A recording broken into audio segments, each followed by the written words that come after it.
எனக்கு ஒரு நண்பன் இருந்தார். அவர் கிறிஸ்தவ மார்க்கத்தில் புதிதாய் வந்தவர்.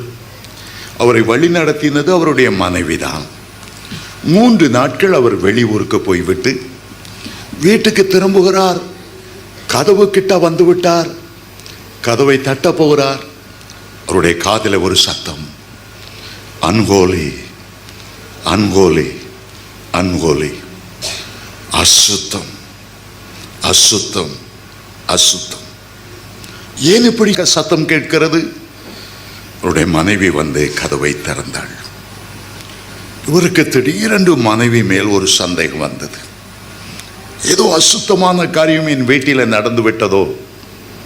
அவளை பார்த்து கேட்டார், யாரெல்லாம் நான் இல்லாத போது இந்த 3 நாட்களும் நம்முடைய வீட்டுக்கு யார் யார் வந்தார்கள்? அந்த அம்மா ஒரு 7 பேர் பெயரை சொன்னார்கள். இவருடைய உள்ளம் திருப்தி அடையவில்லை. மனைவிக்கு தெரியாமல் வேலைக்காரி இடத்துல போய் வீட்டுக்கு யாரெல்லாம் வந்தார்கள்? அவள் 8 பேருடைய பெயரை சொன்னாள். அந்த 8வது நபர் மேல் இவருக்கு சந்தேகம் வந்தது. அவர் வேலைக்காரியை பார்த்து கேட்டார், அவர் வந்தபோதே நீ என்ன செய்தாய்? அவள் சொன்னாள், எனக்கு ஜுரமாக இருந்தது, பாய் போட்டு படுத்திருந்தேன். அம்மா என்னை திடீர்னு தூரத்தில் உள்ள ஒரு கடைக்கு அனுப்பி உப்பு வாங்கிட்டு வா, ஆகவே நான் போய்விட்டேன். அவருக்கு இன்னும் சந்தேகம் வலுத்தது. வீட்டில் தான் நிறைய உப்பு இருக்குது, இவளை ஏன் தூரமான இடமான கடைக்கு அனுப்பணும்? ஏன் உப்பு வாங்கிட்டு வர சொல்லணும்?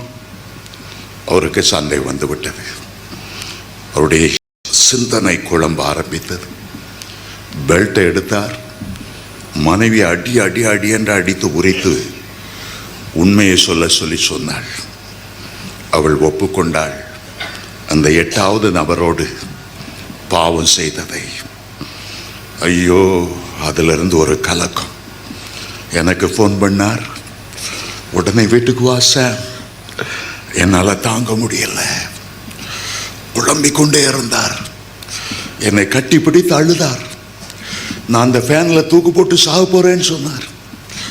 நான் ஏதாவது சம்பவம் நடந்து விடக்கூடாது என்று நான் அவரோடையே உட்கார்ந்து கொண்டு இருந்தேன். ஐயோ, புலம்பி புலம்பி புலம்பி எவ்வளவு ஆறுதல் சொன்னாலும் அவர் கேட்டுக்கொள்ளவில்லை. கடைசியில் அந்த பையனை தேடி பிடித்து கொண்டு வந்தார்.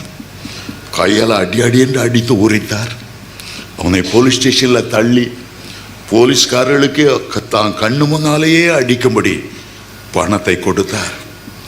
இரவெல்லாம் என்னை கூப்பிட்டு கொண்டே இருந்தார், அழுது கொண்டே இருந்தார். அவருக்கு ஆறுதல் பெற முடியல. அந்த எண்ணங்கள் எப்படி இல்லாமோ ஓடிக்கொண்டு இருந்தது. சிந்தையை அடக்க முடியல. அவர் தவித்தார். சில வேளைகளில் இப்படிப்பட்ட எதிர்பாராத காரியங்கள் நடக்கும்போது ஒரு தகப்பன் தன்னுடைய மகள் ஒருவனோடு ஓடிவிட்டதை அறிந்து தேடி தேடி தேடி அலைந்து அழுது எனக்கு ஃபோன் செய்வார். இப்படி பல காரியங்கள் இந்த உலகத்தில் நடைபெறுகிறது. ஒரு மனிதனுடைய சிந்தைகள், அந்த சிந்தை ஜெயங்கொண்டதாய், அதாவது அலைப்பாயாமல் கர்த்தருக்குள்ளே அடங்கியிருக்க செய்ய வேண்டும் என்றால் அது ஒரு சாதாரண காரியம் அல்ல. இயேசு கிறிஸ்து பல விதங்களிலே சிலுவையில் அவர் அடிக்கப்பட்டு நொறுக்கப்பட்டாலும், அவருடைய சரீரமெல்லாம் உழப்பட்ட நிலம் போல இருந்தாலும், முக்கியமாய் இந்த சிந்தையின் பிறப்பிடமான தலையிலே அவர் அவ்வளவு வேதனை அனுபவித்தார். மனிதனுடைய சிந்தையை பரிசுத்தமாக்கும்படி அவர் அந்த கொல்கதா மலையிலே பாடுபட்டார்.